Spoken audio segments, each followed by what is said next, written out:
बहुत साल पहले मुझे बड़ा एक सीरियस मेरा एक्सीडेंट हुआ था।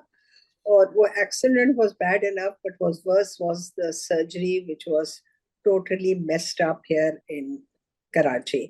So उसकी वजह से I had to go to London, and where I was in the hospital for almost a year and underwent one surgery, two, three, four, seven surgeries. And by the time I went after the fifth, then I thought that the doctor was going to say, okay, you can now go home. He came and he said, no, again, the bone infection has come. So जब मैं वहां लेटी रहती थी London clinic में, तो मुझे बाहर खिड़की के बाहर बड़ी आवाजें आती थी, लोग फिर रहे हैं, हंसी मजाक। तो मैं बहुत एकदम रेजिलियंस तो मेरे लिए हो गया था, बिकॉज आई थॉट कि मेरे बच्चे हैं, I have to recover. But at the same time I started challenging my faith. I kept saying, Allah आपने क्यों मुझे ये किया? मैं I am a nice person, I haven't harmed anybody, why me? Why should I have suffered and then continue suffering? I am a good person. तो इससे मुझे काफी तकलीफ हुई। एंड आई सेड के नमाज पढ़ूं ना पढ़ूं, छोड़ दूं, अल्लाह रहमान रहीम है, हकीम है। But why did he do this to me? And I started blaming myself. Is he punishing me for something? And I didn't get any answers. So फिर मेरे there were one or two close friends who were visiting London, and one came and I told her, and she brought me the Quran Sharif. And then she said कि देखो तुम मायूस ना हो, तुम हजरत अयूब की दुआ पढ़ो और हजरत यूनुस की दुआ पढ़ो कि उनके साथ क्या हुआ। तो मैंने कहा ठीक है, मैंने पढ़ा, but I still feel very depressed. तो मैं आपसे ये पूछना चाह रही थी कि is this a normal sort of challenge one would can go through when one has been lying in a foreign country, helpless through mistakes of someone else, and then questioning why is God not curing me? तो ये मैं आपसे पूछना चाहती, अगर इस तरह की बात हो तो इंसान अपने आप को किस तरह स्ट्रेंथ दे? एक तो ये कि रेजिलियंस के जी बच्चे हैं, मस्ट गेट वेल, बट ये जो अल्लाह में ईमान में अल्लाह की तरफ से हुआ है, आजमाइश है, अल्लाह ने किया, अल्लाह ही शिफा देगा, इसको किस तरीके से इंसान मजबूती से समझे? आप मेरी बात समझ रहे हैं? व्हाट आई जी, I think so you can always let me know. आप मुझे बताइएगा कि अगर मेरा जवाब जो है वो इससे रिलेटेड नहीं है। देखिए, ये बात जो है ना कि हम अल्लाह ताला के एक्टिव होने में, अपनी ज़िंदगी के बारे में एक्टिव होने में फेथ को अपने इस जगह पे रखें। God is actually running my life. जो कुछ हो रहा है वो खुदा की तरफ से आ रहा है। ये जो बात है, इसको समझना बड़ा मुश्किल है कि अगर सारी ज़िंदगी गुजर गई और हमने ये ना समझा हो, जो कुछ मिला उसको अपना हक समझा और जो कुछ नहीं मिला उसके बारे में शिकायत की। अगर ये हमारी ज़िंदगी रही है, तो जब इतनी बड़ी आजमाइश आ जाती है, और ये अल्लाह का एहसान होता है कि आ जाती है, ये मैं आपसे अर्ज़ कर देता हूँ।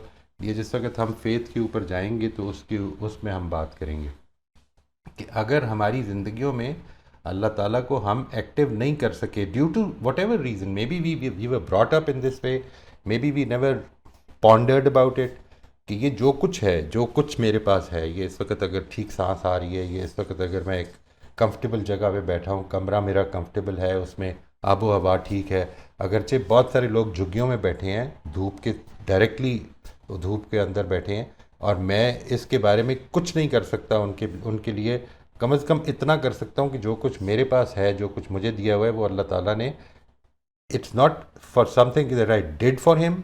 ये इसलिए नहीं हो रहा होता क्योंकि मैंने कुछ किया है, ये इसलिए हो रहा होता है क्योंकि ये आजमाइश है। इसको हमने आइंदा बड़ी डिटेल में इस टॉपिक को लेके आना है कि ये जो सबसे ज़्यादा हम ज़ुबान ज़दे आम चीज़ है ना जी, हम बहुत बोलते बहुत हैं, बल्कि ये सिर्फ मुसलमान नहीं बोलते, अक्सर मैंने देखा है, अक्सर मज़हब के मानने वाले ये कह रहे होते हैं कि ज़िंदगी आजमाइश है, लेकिन वो इसी को सबसे ज़्यादा मिस कर रहे होते हैं। Life as a test is something we have never really internalised. हालांकि ये बहुत ज़्यादा बोला है, ये इतना बोला है कि आप उसको सोच नहीं सकते। आप सोचिए ना ज़रा कि जितने भी लोगों से आप मिलते हैं वो यही सोच रहे होते हैं। अक्सर लोगों को मैंने ये देखा है कि they have never recognised it, कि ज़िंदगी आजमाइश है। उनको जैसे ही कोई प्रॉब्लम पड़ती है तो वो ये समझते हैं कि यहाँ पर अब जाती हो गई है।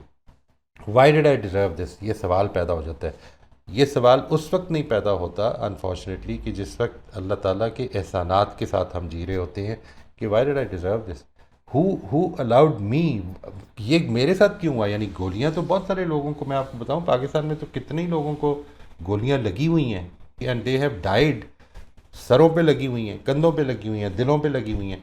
अल्लाह ताला ने जो जिस चीज़ को इस वक्त आपको मौका दिया वो ये है कि ये जो सिचुएशन से गुजार कर वो जो ज़िंदगी में आपको खुदा को एक्टिव करना था, अगर वो आराम में नहीं हो सका तो इसमें कर लें। इसलिए कि अल्टीमेटली अल्टीमेटली मैंने इस दुनिया को छोड़ के जाना है और उसी के पास जाना है। ये जो एक एक दिन मैसर है ना जी, अभी ये चाहे 5 दिन रह गए हैं या 10 दिन रह गए हैं या 500 रह गए हैं, इससे बहुत ज़्यादा फ़र्क नहीं पड़ता। एक एक दिन जो मैसर है उसको खुदा की उस कुर्बत के लिए यूज़ करें, एंड यू विल सी कि ये जो आजमाइश पड़ी मेरे अंदर, ये कितनी बड़ी ब्लेसिंग साबित हो गई मेरी आखिरत के लिए।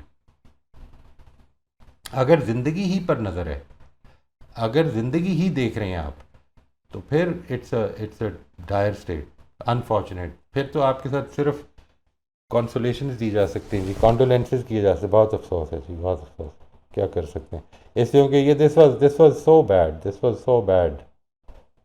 Then I started blaming myself कि मैंने कहीं गलती की है. That was the thing. Then I sort of said, क्या मैंने किया to have deserved this? ये जो एक गिल्ट लेटे लेटे पलंग लेकिन पे होने लग ये गया, पर सारी चीज जो है कि पनिशमेंट है, मैंने पनिशमेंट है. अभी आपसे गुजारिश ये की है। इसको इसको अच्छी तरह से समझिए। मैंने अभी ये गुजारिश की कि ये चीज़ जितनी ज़्यादा बोली जाती है उतनी ही कम समझी जाती है।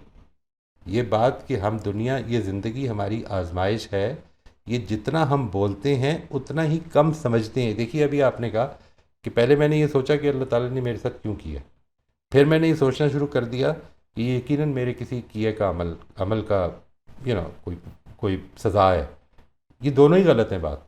वो जो आपको मिला था वो कोई जज़ा नहीं थी, और जो आपको तकलीफ़ में डाला गया वो कोई सज़ा नहीं है। ये दुनिया तो आजमाइश की जगह है।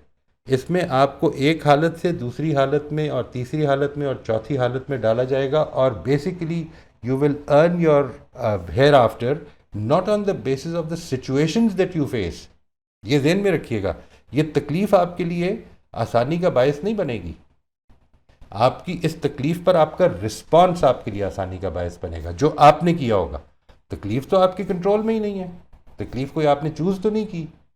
तो जिस वक्त मैं उस तकलीफ़ पर अच्छा रिस्पॉन्स देता हूँ तो फिर वो बात बिल्कुल 100% ठीक है कि तहूरुन इंशाअल्लाह।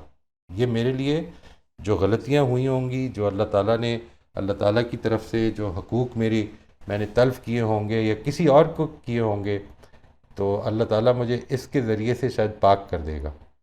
But my response is what will decide, it is not the situation. बदतरीन मुश्किल में भी ये हो सकता है एक आदमी जो है वो वावेला ही करता है, वो फौत हो जाए, तो इस पर तो कोई अजर नहीं मिलेगा उसको। उसको असल में अपने आप को ठीक करके इस जगह पे लेके आना है कि मैं बंदा हूँ, मेरा रब मुझे ये अपॉर्चुनिटीज़ दे रहा है। कभी अच्छे हालात में, देखिए प्रॉब्लम ये है अनफॉर्चुनेटली कि हम अच्छे हालात को आजमाइश समझते नहीं हैं। उस वक़्त हमें ये लगता है कि ये तो हमें इनाम मिल रहा है या पता नहीं क्या हो रहा है, ये क्यों मिल रहा है, कभी इस पर गौर ही नहीं किया। हमें वो जब प्रॉब्लम आती है तो हमें लगता है ओह यहाँ पर अब अल्लाह ताला ने पकड़ लिया। नहीं, पकड़ नहीं लिया, अल्लाह ताला ने एक अपॉर्चुनिटी दे दी है। Do your best here. जी अस्सलाम वालेकुम सर। वालेकुम अस्सलाम रहमतुल्लाह जी। जी सर, मुझे ये पूछना था कि जब कोई पर्सन इस तरह से मतलब अपनी लर्निंग कर रहा हो, चीज़ों को सीखने की कोशिश कर रहा हो, तो उसके बाद उस पर एक खामोशी तारी होती है, और वो जो खामोशी होती है वो थिंकिंग की होती है ना। तो I am facing that challenge कि मैं थोड़ी खामोश होती जा रही हूँ। तो इसका ना मेरी जॉब पे बहुत बुरा इफेक्ट आ रहा है। उससे ये हो रहा है कि लोग मेरे इर्द गिर्द मेरी खामोशी के मीनिंग्स निकालते हैं, तो जिसको मैं सम टाइम नोटिस नहीं करती, सम टाइम, लेकिन सम टाइम मुश्किल हो जाती है। तो यहाँ तो एनवायरनमेंट ऐसा है कि एचओडीज कहते हैं कि आप अपने आप को जो आप हैं उससे बढ़कर बताएं, तो फिर आपका इम्प्रेशन अच्छा होता है। और मैं एक ऐसे थिंकिंग प्रोसेस में चल रही हूँ जिसमें मुझे, जब मैं सोचती हूँ तो मुझे ऐसा लगता है कि आई एम नथिंग। तो आप बताएं ऐसी सिचुएशन को कैसे हैंडल करना चाहिए। ये मैंने पिछली दफ़ा जब बात की थी ना जी, ये जो रेज्यूमे लिखने की बात की थी कि ये हमारी एक सोशल ट्रेडिशन है कि जिसमें हमें कॉन्फिडेंस, यानी बल्कि कॉन्फिडेंस में नहीं, ओवर कॉन्फिडेंस का इजहार करके तो हम we are made to feel that we did the right thing. वो जो अचीवमेंट्स नहीं भी हैं उनको भी अपने सर ले लेना चाहते हैं हम, लेकिन हकीकत तो ये नहीं है। आप अपने आप को ये याद कराइए कि मैं जो कुछ हूँ वो असल में जो कुछ हूँ, मतलब मैं ये नहीं कह रहा कम है या ज़्यादा है, जो कुछ भी है वो अल्लाह ताला की दी हुई उन अपॉर्चुनिटीज़ के नतीजे में है। यानी जो कुछ आज आपको मैसर है, जो कुछ डिग्रीज़ आपके पास हैं, what ever you have attend in life, वो असल में इसलिए नहीं हुआ क्योंकि आप कोई अपॉर्चुनिटी नहीं मिली, कोई आपके घर वाले जो थे वो इतने इतने वेल टू डू नहीं थे, लेकिन फिर भी वो अपॉर्चुनिटीज़ जो आपको मिली हैं वो बहुत सारे लोगों को नहीं मिल रही। इसके नतीजे में you have achieved some things. तो ये अपॉर्चुनिटीज़ जिसने दी हैं वो इन पूरे हालात को बदल भी सकता है। जिस बेसिस पर वो जो स्ट्रेंथ्स है मेरी, वट एवर दो स्ट्रेंथ्स आर, वो स्ट्रेंथ कल ख़त्म हो सकती हैं। ये ह्यूमिलिटी अंदर की है। इसके बाद आपसे अगर ये तकाजा है कि वो लिखें, मैं देखिए HOD अगर ये कहते हैं कि आप इस तरह से प्रेजेंट करें, तो HOD को मतलब किधर प्रेजेंट करें, किसको प्रेजेंट करना है? क्या लोगों के सामने प्रेजेंट करना है आपको? क्या इसके नतीजे में वो समझेंगे कि बात ठीक है, जो ये कह रही हैं ये ठीक है? क्या दूसरे ये नहीं कर रहे हैं? Are we all not exaggerating what we are? I think this is something which I have completely, मेरे से कभी एक वो पूछता है ना कि आपके ख्याल में इससे मसला हल हो जाएगा, मेरा आई डोंट नो। ज़िंदगी तो अनसर्टन है, रिजल्ट तो मेरे हाथ में नहीं है, लेकिन ये हमें कोशिश करनी है, इसको ट्राई करना है, अनसर्टनिटी के अंदर रहते हुए ट्राई करना है। तो मेरा ये ख्याल है कि जो चीज़ आपके अखलाक पर किसी भी लिहाज से बुरा असर डालती है वो कम अज़ कम आपको मालूम ज़रूर होनी चाहिए।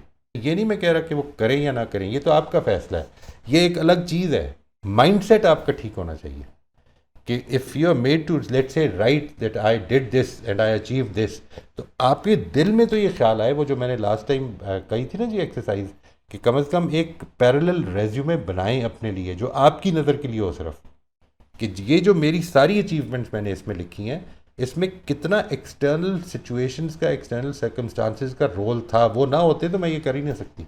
कम से कम अपने लिए ये रेज्यूमे ज़रूर बनाएं। जी बेटा नौरीन, आपको मेरी बात समझ में आई है जी? जी सर, जब हम खुदा को, क्रिएटर को जानने की जर्नी पर चलते हैं ना, तो हकीकत में हमें खामोशी लग जाती है। इतना कुछ है जानने के लिए, सोचने के लिए, तो लेकिन फिर सोसाइटी में सरवाइव करना बहुत मुश्किल होता है उस वक्त। सोसाइटी में सरवाइव करना क्यों मुश्किल होता है? यानी देखिए कुछ टाइम के लिए हो जाएगा, लोगों से बात बामकसद बात भी करेंगे आप, ऐसी बात तो नहीं कि नहीं होगी बात। यहाँ पे सब लोग जो बैठे हैं हम इसी तगोदौ में हैं, अल्लाह ताला हम सबको इसकी तौफीक भी दे, आगे भी बढ़ाए। ये हर एक की अपनी पर्सनल प्रोक्लिविटीज़ भी होती हैं जी। आपको अगर नहीं करने का दिल कर रहा, बात क्यों नहीं करने का दिल कर रहा, इसके ऊपर गौर करना चाहिए। डू यू फील दैट ये मीनिंगलेस कॉन्वर्सेशन हैं इसलिए नहीं कर रहा? ये सारी चीज़ें जो ये फिर डायग्नोज होनी चाहिए। ये ह्यूमिलिटी का तकाजा नहीं है कि आप चुप कर जाएं। मेरी यस सर, आवाज आ रही है? मीनिंगलेस है। मीनिंगलेस है तो ठीक है, then keep yourself out of that. आप कोई अपना काम शुरू कर दें। वो कहते हैं कि आप बात नहीं करती, सुनिए मैं इसमें मतलब क्या ज़रूरत है बात करने की? इस पर हम टॉपिक्स के ऊपर बात करेंगे आइंदा कि what are the topics that should be undertaken in conversation, जो आपके लिए यूज़फुल होंगे।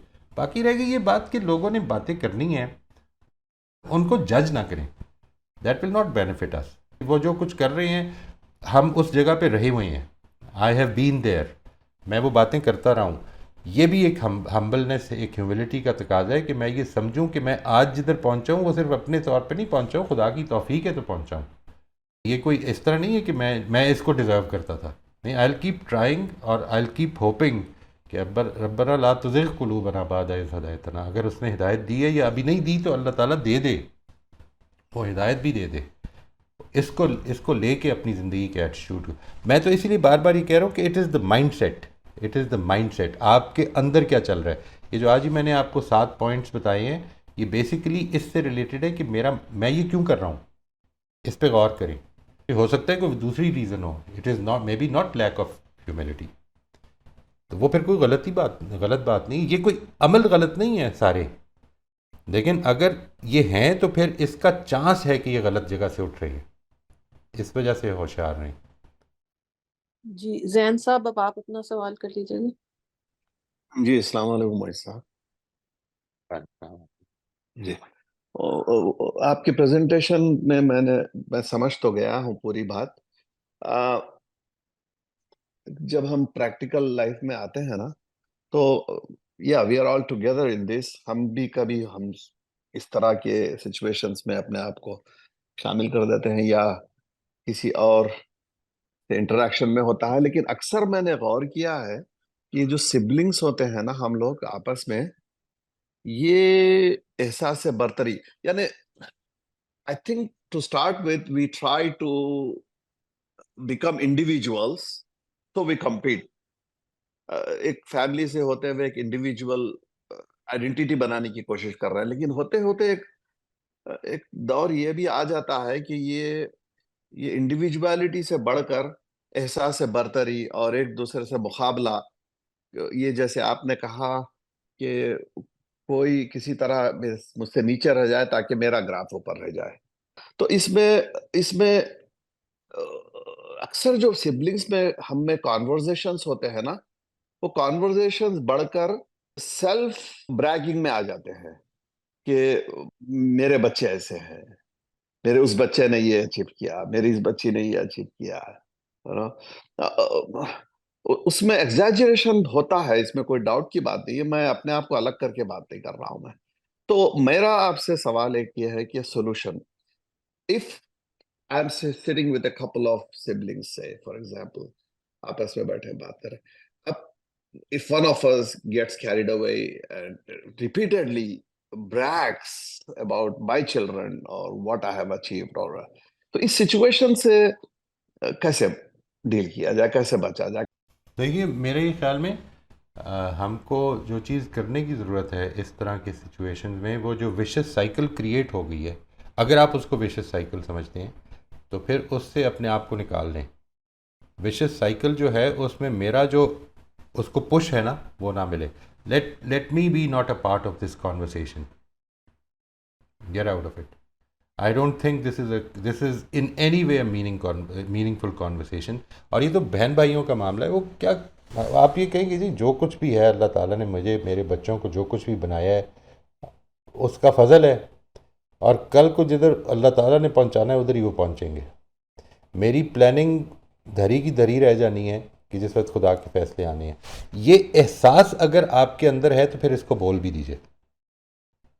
इसके नतीजे में शायद किसी के दिल में भी बात उतर आए कि असल में something that we should not be bragging about, something we should not be boasting about, इसलिए कि हमारा कंट्रोल तो कुछ भी नहीं है। हमारा कंट्रोल तो अपनी अगली सांस पे नहीं है, अपने बेटे की अगली सांस पे मैं कंट्रोल नहीं रखता हूँ, लेकिन मैं बोस्ट करना ज़रूर समझता हूँ, उसको दूसरे से बड़ा बनाना चाहता हूँ। ये एस्पेक्ट पैदा हो जाए शायद, और we get out of this vicious cycle. इसमें एक थोड़ा सा और मैं थोड़ा सा डीपर जाऊंगा।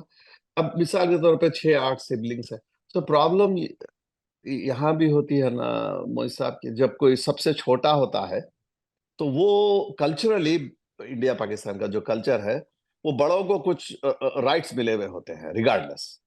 भाई तुम छोटे हो, तुम कैसे कर सकते हो, मैं बड़ा हूं भाई, मैं गलत नहीं हो सकता, ये आप समझ रहे हैं ना। तो अब ऐसे सिचुएशन में वो छोटा जो होता है या छोटी जो होती है लड़की, वो कैसे कहे? फिर अगर वो कहे तो फिर ऑफेंसिव लिया जाता है फिर, या फिर खामोशी से हट जाए वहां से, या कॉन्वर्जेशन को, I am just asking.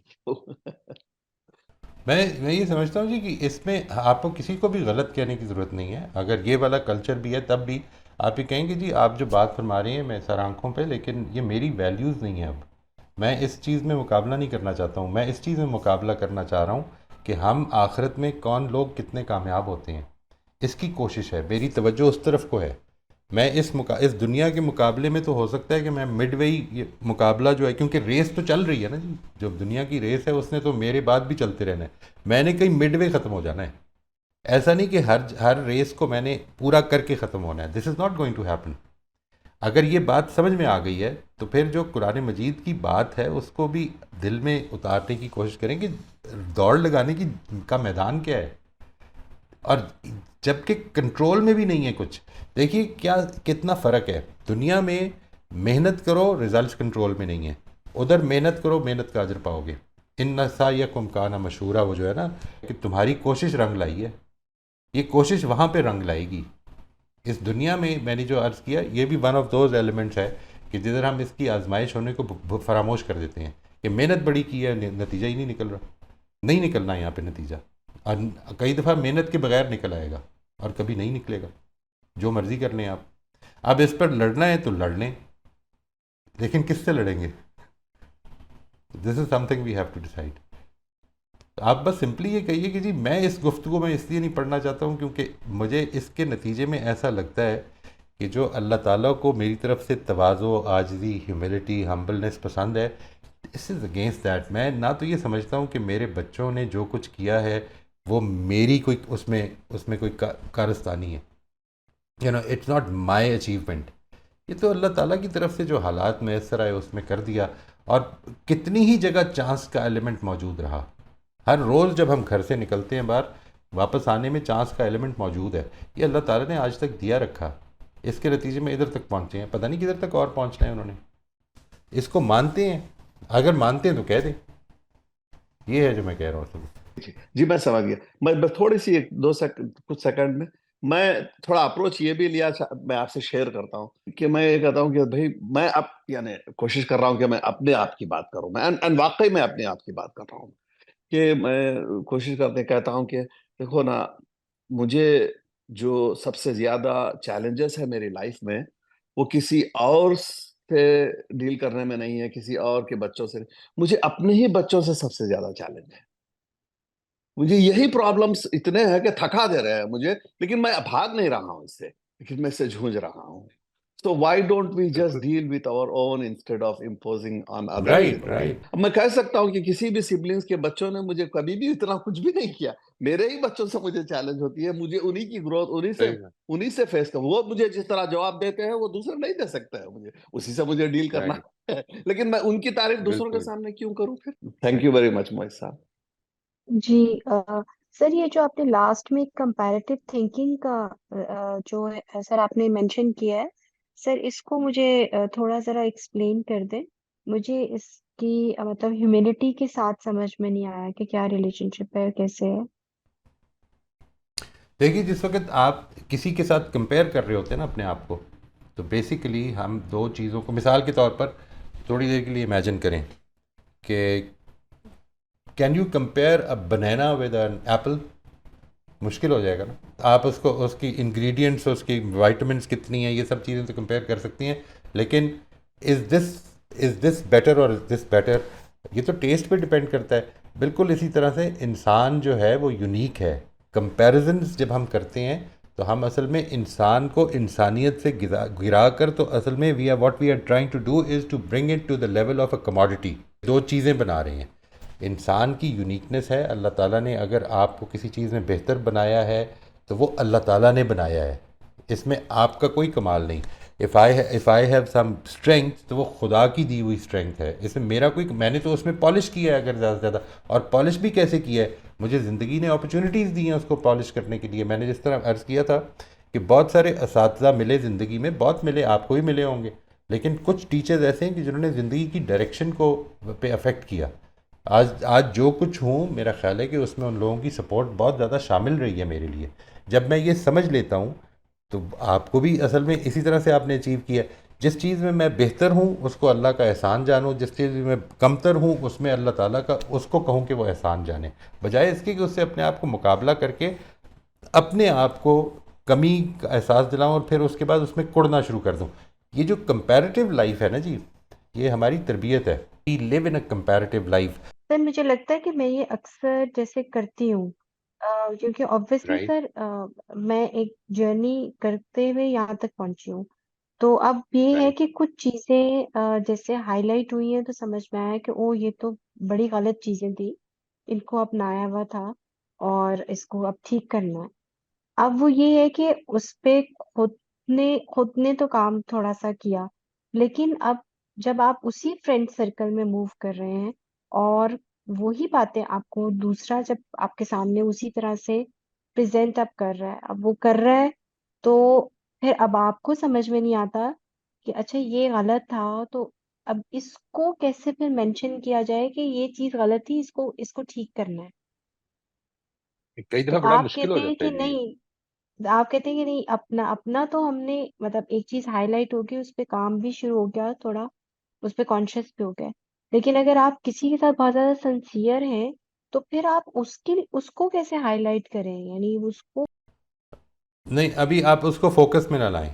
Don't bring that person into your focus. आपने जो करना है वो अपने आप को ठीक करना है, अपने अंदर वो स्ट्रेंथ डेवलप करनी है कि अगर ये बात ठीक है तो मैंने इससे निकलना है। देखिए, मैंने जब ये कहा था ना कि ह्यूमिलिटी और करेज एक दूसरे को कॉम्प्लीमेंट करती हैं, तो उससे ये मुराद थी। ह्यूमिलिटी मुझे बता रही है कि ये ठीक है, और करेज मुझे बता रही है कि अगर ये ठीक है तो फिर मुझे करना है, और ये अपने लिए अडॉप्ट करने। इसके नतीजे में कुछ लोगों को अल्लाह ताला ये तौफीक देगा, कुछ आपके सर्कल्स मौजूद हैं, कुछ आपके सर्कल्स वजूद में आएंगे। कुछ लोगों को अल्लाह ताला तौफीक देगा कि वो आपसे सीखें और आपसे असर ले लें, और कुछ लोग जो हैं वो आपको छोड़ के चले जाएंगे कि ये तो अब हमारे काम की नहीं है। So this is the normal process of life. जी सर, आपने एक पॉइंट इसमें ये बताया ना कि किसी को कोई फजल ही मिला होता है अल्लाह की तरफ से, तो हमें हसद तो नहीं होती, यानी वो हसद का एलिमेंट तो नहीं आ रहा। पहले तो इग्नोर ही करती थी, कोई ख्याल भी नहीं होता था ऐसा। लेकिन अब कुछ टाइम से मुबारकबाद दे देते हैं, खुशी भी होती है। लेकिन वो दिल में जो आप कह रहे हैं ना, दिल में जो एक चीज होती है, वो फील होना शुरू हुई है।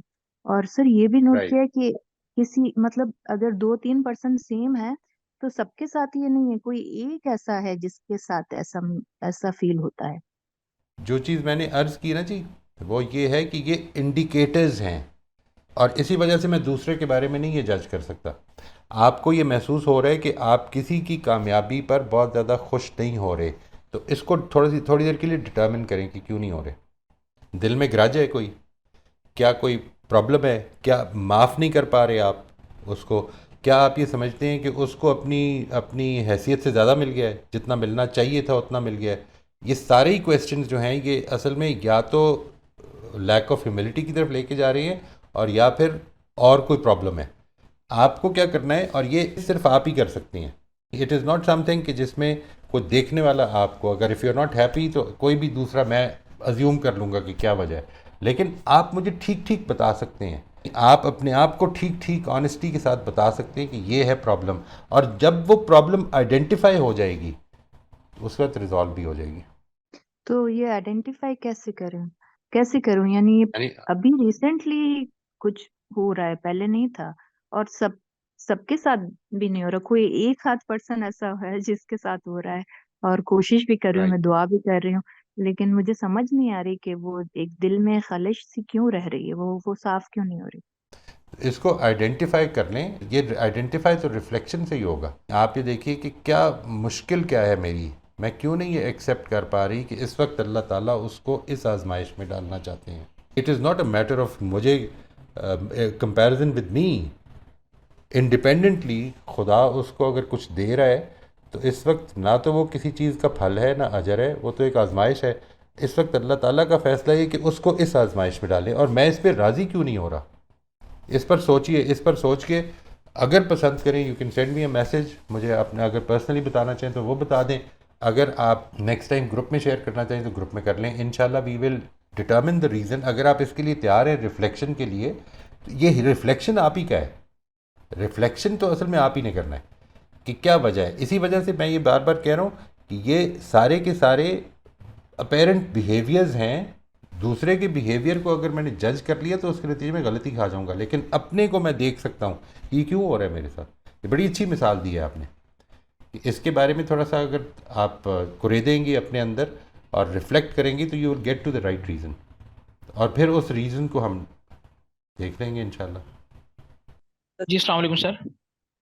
वालेकुम अस्सलाम रहमतुल्लाह। सर आप अपनी गुफ्तगू में अक्सर ये जिक्र फरमाते हैं कि हमारे कंट्रोल में कुछ नहीं है। हमारे जो हमारा करने का काम है वो ये है कि हम सिर्फ कोशिश कर सकते हैं। सूफीज़्म में भी सर बिल्कुल सेल्फ की नफ़ी की जाती है, और फिर आगे फर्दर इसको लेकर जाएं तो फ्री विल पर भी ये सवाल उठता है कि क्या हमारी सोच भी अपनी है या नहीं। सर इस पे तबसरा फरमा दें। देखिए मैं तो सेल्फ़ की नफ़ी कर ही नहीं रहा, बिल्कुल भी नहीं करता। मेरे ख़्याल में हमें अपने सेल्फ़ को पाकीज़ा करना है। इसमें इसमें एक चीज़ प्री रिक्विज़िट है इसका, कि वो सेल्फ़ मौजूद है जिसको पाकीज़ा किया जाएगा। एक चीज़ तो मैं इसको ठीक नहीं समझता, अल्लाह ताला ने हमको बनाया है एज़ अ सेल्फ़। जो मैं हूँ मुझे उसका तज़किया करना है, और जितना तज़किया करने के लिए इख्तियार मिलने की ज़रूरत थी अल्लाह ताला ने वो दे दिया। सिचुएशन ज़रूरी नहीं, बल्कि ज़रूरी क्या नहीं, ये ज़रूरी था कि सिचुएशन मेरे कंट्रोल में ना हो, और ये ज़रूरी था कि मेरे कंट्रोल में उस सिचुएशन को रिस्पॉन्स हो। ये चीज़ मौजूद है, और यही वो इख्तियार है। उस इख्तियार की लिमिट मेरे नज़दीक ये है कि मैं हर सिचुएशन में, अच्छी है, मुश्किल है, बहुत मुश्किल है, तकलीफ़ दे है, हर सिचुएशन में अपने अपने रिस्पॉन्स के ऊपर पूरा इख्तियार रखता हूँ। और ये इख्तियार है जिसका इस्तेमाल मेरा तज़किया करेगा। It is not the situation. ये बात ज़हन में रखिएगा, बिकॉज इसमें बहुत गलत फहमी है जी। ये बहुत बड़ी गलत फहमी है कि हम ये समझते हैं कि जिसके ऊपर ज़्यादा मुश्किल आ रही है वो असल में बेहतर है। नहीं, ये कोई लाजिम नहीं है।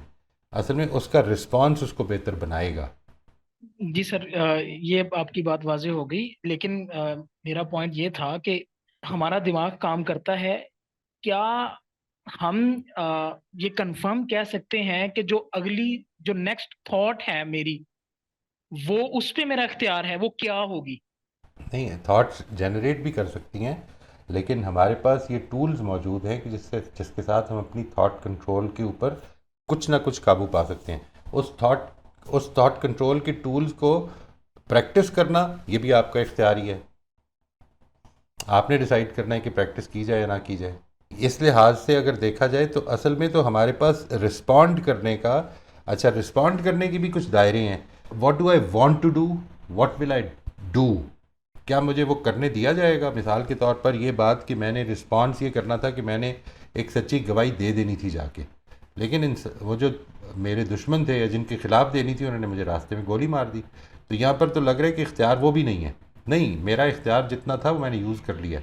यही मैंने कहा है कि आपने असल में एफ़र्ट है, जब मैं ये फ़ैसला करता हूँ कि मुझे इख्तियार हासिल है रिस्पॉन्ड करने का, तो उसमें भी एफ़र्ट ही है। मेरे पास इख्तियार है कि मैं टाइम पर उठ जाऊँ, लेकिन मैं सजदा रेज़ भी हो जाऊँगा।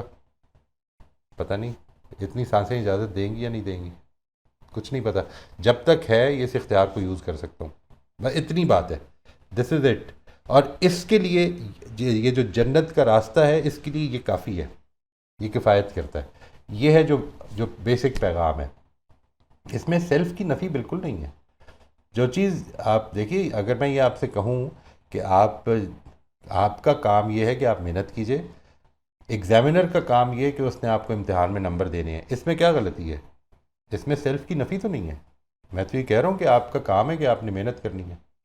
अच्छा, हो सकता है कि वो जो कुछ मेहनत की है आपने, वो इस तरह टेढ़े पेचीदा किस्म के सवालात आ जाएं कि फिर भी ना हल हो सकें, तो कोई बात नहीं, दिस इज़ लाइफ। मुझे इस चीज़ को समझना है कि मेरा काम फिर भी अगली दफ़ा फिर मेहनत ही करना है। जी सर, जी ठीक, बहुत शुक्रिया सर। most welcome जी। जी आसिफ अमीन साहब, अब आप सवाल अपना पढ़ लें। अस्सलाम वालेकुम। वालेकुम अस्सलाम वरहमतुल्लाह जी। आज बात हुई subtle indicators of lack of humility, और आपने हमें बताया कि कौन से ऐसे पॉइंट्स हैं जिससे आप ये चेक रख सकते हैं कि आप ह्यूमिलिटी जेन्युइनली आप में है या आप में उसकी कमी पाई जा रही है, और जिस पे ख़ास तौर पे नज़र रखने की ज़रूरत है। और आखिर में आपने एक बहुत अच्छी बात की कि ये मेरे लिए है, ना कि दूसरों को जज करने के लिए। अ, राइट। मेरा ख्याल है कि इस बात को ना बहुत हमें हाईलाइट करने की ज़रूरत है, क्योंकि हम इस ट्रैप में फंस जाते हैं कि जब भी कोई बात हमारे सामने आती है, तो वो हमें अपने अंदर झांकने की बजाय हम ये देख रहे होते हैं कि अच्छा, हाँ फलां में ये बात इसी तरह से पाई जाती है, और ये वो लैक कर रहा है, etcetera and so on and so fourth. तो मैं अगेन कहूँगा कि इसको हमें हाईलाइट करने की ज़रूरत है कि ये सब बातें जो हम यहाँ सीख रहे होते हैं, ये हमारे लिए होती हैं, ये दूसरों को जज करने के लिए नहीं होती। अच्छा, दूसरी बात एक और हमारी एक पार्टिसिपेंट ने की, प्रोफेशनल एनवायरनमेंट के अंदर कि हमें तो कहा जाता है कि आप अपने जो सलाहियतें हैं उनसे बढ़ के उनको प्रोजेक्ट करें। तो प्रोफेशनल एनवायरनमेंट हमारी जो है वो competitive होती है। ये ऑफ कोर्स ये एक फैक्ट है, वो कोलैबोरेटिव नहीं होती, competitive होती है। और हमें उसी के अंदर फिर सरवाइव भी करना होता है। और एक competitive एनवायरनमेंट के अंदर लेट्स से दो मैनेजर्स हैं और बॉस उनसे पूछता है कि आप ये प्रोजेक्ट कर सकते हैं। तो अगर एक मैनेजर उसका ये जवाब देता है कि मैं बेस्ट एफर्ट करूंगा, लेकिन इसकी कोई गारंटी नहीं कि मैं इसको कामयाबी से कर लूँ। लेकिन दूसरे का जवाब ये होता है कि ये मैं कर लूंगा, मेरे लिए ये कोई मुश्किल बात नहीं।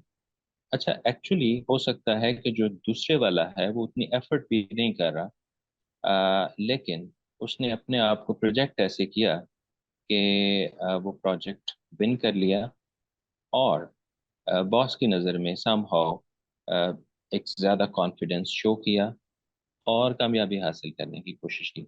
मेरा ख्याल है कि ह्यूमिलिटी में यहाँ हमें बहुत बैलेंस लाने की भी ज़रूरत होगी। इस पे आपके कमेंट चाहूँगी। ज़रूर जी, थैंक यू। मुझे आपकी ये बात करते हुए वो वाक़या याद आ गया कि जो मैंने तारीख़ में पढ़ा था कि नबी सल्लल्लाहु अलैहि वसल्लम ने ये फरमाया कि मेरे सामने अगर कोई मुकदमा पेश हो तो ये ना समझना कि मैं खुदा की तरह बिल्कुल ठीक ठीक फ़ैसला कर सकता हूँ। एक आदमी मेरे सामने आए और मुझे अपनी चर्ब ज़ुबानी से मुतासर कर ले तो ये हो सकता है कि मेरी तरफ से गलत फ़ैसला हो जाए, लेकिन मैं जानबूझ के कभी गलत फ़ैसला नहीं करूँगा। सिचुएशन ये है कि ज़िंदगी हमको बारहा इस तरह के दो राहों पर खड़ा करेगी। यही तो टेस्ट है जी, this is precisely the test. मैं आपसे अर्ज़ करूं कि ये जो बात है ना कि हम अपनी प्रेजेंटेशन इस तरह कर लें कि जिसके नतीजे में वो कॉन्फिडेंस शो करें, ये this is going to be a chain. ये मैं आपको एक चीज़ क्लियरली बता देता हूँ। मैंने कॉन्फिडेंस ये शो किया कि मैं ये कर लूँगा अचीव, और किसी वजह से, मेरी प्लानिंग की गलती की वजह से, किसी और प्रॉब्लम की वजह से मैं नहीं कर सका। तो मैं आपको बताता हूँ जो नेचुरल इसका कॉन्सिक्वेंस होगा कि जब मेरा मुहासबा किया जाएगा तो मैं असल में I will try to find the reasons of the failure outside myself even if they are not true. तो ये एक चेन चलती है, ये एक चेन चलती है कि जिसके नतीजे में अब आपको उस चीज़ को डिफेंड भी करना है। मेरा अपना ज़िंदगी का तजर्बा ये है कि मैंने बहुत सारी जगहों पर ये बात कि जी इसकी कोशिश कर लेते हैं। और ये जो दूसरी बात आपने कही, लाजिम नहीं है बयान करनी, हर दफ़ा ये लाजिम नहीं होता कि बयान की जाए कि रिज़ल्ट्स के मैं गारंटी नहीं कर सकता। लेकिन अगर कोई पूछता है तो बता दें कि पूरी कोशिश करेंगे। अल्लाह ताला से उम्मीद है कि अगर अल्लाह ताला चाहेगा तो अच्छे नताइज भी निकल आएंगे। इसको अगर आप इस ह्यूमिलिटी के साथ रखेंगे तो इस सोसाइटी की नॉर्म ये नहीं है, मैं ये मान रहा हूँ कि नहीं है, और ये कभी भी किसी सोसाइटी की नॉर्म नहीं रही। हमारी सोसाइटीज़ में ये चीज़ पसंद की जाती थी कि हम अपनी बात को असर्ट करके ये क्लियरली बताएं कि मैं ये कर दूंगा। नहीं, I think the most important thing is कि मैं इसकी कोशिश कर सकता हूँ और मैं अपनी कोशिश में कोई कमी नहीं होने दूंगा इंशाल्लाह। लेकिन रिज़ल्ट अल्लाह के हाथ में है और अल्लाह ने चाहा तो ज़रूर निकल आएंगे अगर अल्लाह ताला की ये मर्ज़ी होगी। जब आप इस जगह पे खड़े होते हैं तो some people are not going to like you and some people will fall in love with you, दोनों ही हो जाते हैं।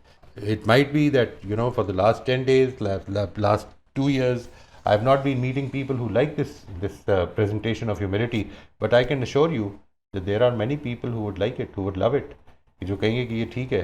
मेरा ख्याल है कि इस पे भरोसा किया जाए। मेरे से आप पर्सनली पूछें कि जो आदमी ये बयान कर रहा है कि मैं ये कर दूंगा, मैं उसके ऊपर कॉन्फिडेंस नहीं कर सकता। मेरे अपने दोस्तों को भी हमेशा मशवरा करता हूँ कि इस हम्बलनेस के साथ खड़े हों कि हमने पूरी कोशिश करनी है और हमने इस रास्ते पर हर कदम रख कर उसके बारे में उससे अपनी इम्प्रूवमेंट भी करनी है। लेकिन नताइज कब निकलने हैं क्लियरली, जिस चीज़ को मैं बहुत ज़्यादा बयान करता हूँ वो नेचुरल फिनोमेना है। किसान ये कह दे कि भाई गारंटी है जी फसल आएगी आएगी, कैसे कह सकता है वो? बिल्कुल इसी तरह से मिसाल के तौर पर अपनी चाइल्ड रेयरिंग में, अपने बच्चों की एजुकेशन में ये कैसे कह सकते हैं? मतलब आप सख्ती से बच्चों को पढ़ा तो सकते हैं, इंटेलिजेंट कैसे बनाएंगे? गौर करने का कैसे तरीका सिखाएंगे? How will you make them want to learn? ये चीज़ें तो हम पैदा ही नहीं कर सकते। तो इस तरह के इश्यूज़ हैं कि जिसके बारे में हमें ये डिसाइड करना है कि रियलिज़म क्या है। प्रॉब्लम ज़िंदगी में हमेशा प्रिंसिपल सेंटर्डनेस में जो प्रॉब्लम पैदा होगी ना जी, वो मैं आपसे अर्ज़ करता हूँ क्या होगी, वही आजमाइश है। और वो प्रॉब्लम ये है कि this is not in demand always, but because the other thing is also sometimes condemned, तो हमें वो फील नहीं होता, क्योंकि वो जो इसको आप कहते हैं ना कॉन्फर्मेशन बायस है हमारे अंदर। हमें देखते हैं कि नहीं, बहुत सारी जगहों पर ये रिजेक्ट हो जाता है, तो हम इसको फिर वी इग्नोर इट। हकीकत ये नहीं है। आप यकीन रखें कि people would some people would not like it. वो किसी ने कहा ना कि आप जो मर्जी दुकान खोल लें, आपको मार्केट मिल जाएगी। कुछ लोगों के कम कस्टमर्स होंगे, कुछ के ज़्यादा होंगे, लेकिन मिल जाएगी, इतनी हो जाएगी कि आप पूरी कर लेंगे अगर आप ध्यानदारी से करते रहें काम। तो आपने अगर मार्केट जो अपनी दुकान खोलनी है वो अच्छाई की खोलनी है, तो फिर उससे ये तकाज़े हैं, ये कुर्बानियाँ हैं जो हम इस रास्ते में हमें देनी पड़ती हैं। But that won't impact your life, I can assure you. वो आजमाइश उतनी आएगी जितनी अल्लाह ताला आपको देना चाहते हैं। तो इसका मतलब ये हुआ कि फिर उस सूरत में आजमाइश यही है कि आप अपने आप को अगर जेन्युइनली प्रोजेक्ट करके कुछ पीछे रह रहे हैं तो दैट्स ऑल राइट, इंस्टेड कि आप ओवर प्रोजेक्ट करके कुछ अचीव करने जा रहे हैं। मैं एक चीज़ वाजे कर दूं जी, मैं अभी ना तो अमल के ऊपर बहुत ज़्यादा डिसाइसिवली ये कह रहा हूँ कि ये करें या ये ना करें। आप वो करें जो आपका दिल मानता है कि ये ठीक है। अगर आपको कल जब नताइज ना निकले तो आप ये कह देंगे हाँ मैं बिल्कुल गलत था, आई वॉज 100% रॉन्ग, मैं नहीं निकाल सका नताइज, इसलिए क्योंकि मैंने ये 50,000 चीज़ें जो थीं जो मेरे काबू में नहीं आई, वो उस वक्त फोर्स ही नहीं की थी। ये कह दें, फिर उस वक्त सच बोल दें। हकीकत ये है कि अगर आप ये हकीकत समझते हैं, दो चीज़ें हैं जी। Humility is a mindset. मैंने ये उस पिछली दफ़ा भी कहा था ना, ये माइंड सेट है। It is not about what you do उसके अंदर करेज शामिल होती है। ये है जो कॉम्प्लीमेंट्री बनाती है इन दोनों को।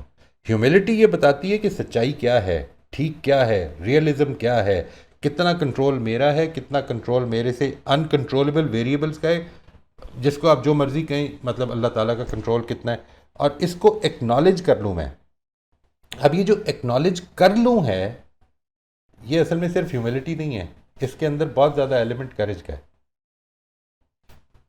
दोनों में फ़र्क ये है, ये एक अंदर की चीज़ है, एक बाहर की चीज़ है।